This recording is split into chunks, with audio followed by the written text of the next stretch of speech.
Break के बाद आपको एक मरतबा फिर से कहेंगे खुश आमदीद। हम ब्रेक पर जाने से पहले बात कर रहे थे पाकिस्तान तहरीक इंसाफ की मुश्किलात के हवाले से, जो कि दिन ब दिन बढ़ती जा रही हैं। 9 मई के केसेस के हवाले से भी PTI के पर जो है ना इस वक्त मुश्किल वक्त चल रहा है। इस सारी सूरत हाल पर बात करने के लिए हमें ज्वाइन किया है पाकिस्तान तहरीक इंसाफ के रहनुमा अहमद ओवैस साहब ने। उनसे ज़रा जान लेते हैं कि अभी करंट सिनेरियो क्या है।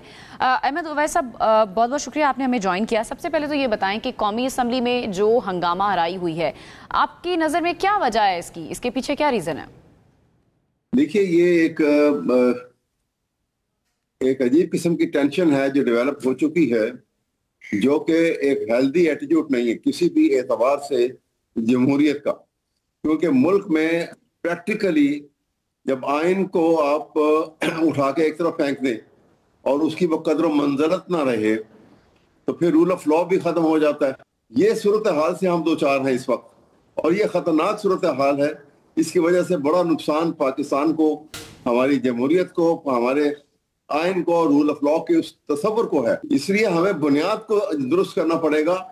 कि मैंने तो बार बार कहा कि तमाम पॉलिटिकल पार्टीज को मिलके इसमें हुकूमत को इनिशिएटिव लेना चाहिए, अगर सिंसियर है पाकिस्तान के साथ और अपने रूल को दवाम करने के लिए वो हर गलत हरकत ना करे, तो एक राउंड टेबल कॉन्फ्रेंस लॉ की पाकिस्तान के आइन को बुनियाद बना के बुलाई जाए और सबको बुलाया जाए और वहां पे खुली डिबेट हो, विच में कंटिन्यू जो आप कई दिन तक वो डिबेट चलती है तो चलती रहे, लेकिन सबको कमिटमेंट करवाया जाए कि आइन की पासदारी जो है वो। ये जो आजकल अफवाहें चल रही हैं, बहुत ज्यादा सरगर्म है अफवाहें के जो बानी PTI की जायदादें हैं उनकी नीलामी भी हो सकती है। हालांकि नैब ने इन अफवाहों को मुस्तरद कर दिया। आपके पास कोई इन्फॉर्मेशन है इस बारे में, वाकई ऐसा होने जा रहा है?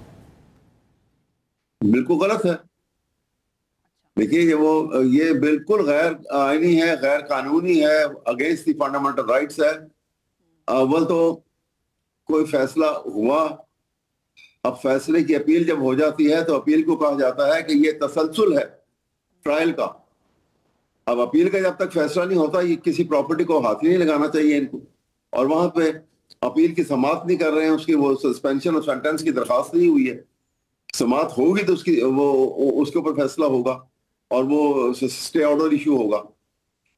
ये दानिस्ता सब कुछ किया जा रहा है एक शख्स को तंग करने के लिए, उसके नर्व ब्रेक करने के लिए, कि किसी तरह ये नर्व ब्रेक करे और मामला जो है वो माफी नामे के ऊपर नवाज शरीफ की तरह आ जाए। तो लेकिन हालात में फर्क है, वो इमरान खान है, वो उसने फैसला कर लिया कि मैं तारीख का मुलजम नहीं बनूंगा और मैं खड़ा हूं और मैं आइन की बारादस्ती के लिए खड़ा हूं, कानून की बारादस्ती के लिए खड़ा हूं, और मैं इसके आगे, इन बातों के आगे नहीं झुकूंगा। अहमद साहब, हम देख रहे हैं कि हर तरफ तो यौम आज़ादी की तैयारियां चल रही हैं, लेकिन आपकी जमात जो है वो एहतजाज की तैयारियां कर रही है। थोड़ा सा बता दें कि एहतजाज की तैयारियां कहां तक पहुंची हैं और एहतजाज का तरीक़ाकार क्या होगा? देखिए, ये प्रोटेस्ट जो है ये एक उस तरह से आप कहें कि बहुत बड़े जुलूसों की सूरत में होगा तो शायद तो वो तो नहीं होगा, क्योंकि जो जितना तशद्दुद ये करते हैं, जितनी सख्ती बरती जाती है, लेकिन लोकलाइज होगा, हर जगह के ऊपर होगा, हर शहर में, हर मोहल्ले में, हर इलाके में लोग इकट्ठे होंगे, प्रोटेस्ट करेंगे और वो एहतजाज की शक्ल बनेगी। और ये सिलसिला जो है ये खत्म नहीं होगा, ये एक दिन पे आप ना समझिए, ये एक तसलसल है, अब चलता ही रहेगा। ठीक है, क्योंकि जब तक ये गैर आईनी हुकूमत जो है। लेकिन अहमद साहब, जो राना सनाउल्लाह है वज़ीर आज़म के मुशीर, उन्होंने अपील की है PTI से कि 14 अगस्त को एहतजाज ना करें, उस पर आप क्या कहेंगे? ये मशीरों से बात नहीं बनेगी। ऐसे सेंसिटिव इश्यूज जो होते हैं ना, ये बहुत पहले ये हमेशा प्राइम मिनिस्टर की तरफ से निकला करते हैं। ये मैग्नेनिमिटी हमेशा प्राइम मिनिस्टर को दिखानी होती है, जो हेड ऑफ गवर्नमेंट होता है। आप अगर बहुत करीबी मिसाल लेना चाहते हैं तो भुट्टो साहब की ले लीजिए। जब उनके इंतखाबात में धांधली के ऊपर शोर मच गया और बहुत बड़े एजिटेशन शुरू हो गए थे, तो भुट्टो साहब ने खुद TOR बनवाई, अनाउंस किया और दावत दी बाकायदा प्राइम मिनिस्टर की तरफ से ऑपोजिशन को, कि आओ बैठो बातचीत करो, और फिर बातचीत शुरू हो गई आपके सामने। ये सारी हिस्ट्री में लिखा हुआ और वो कामयाब भी हो गए। ये अलग बात है कि बाद में माशाल्लाह हो गया, वो एक इशू अलग है, लेकिन तरीकेकार ये है।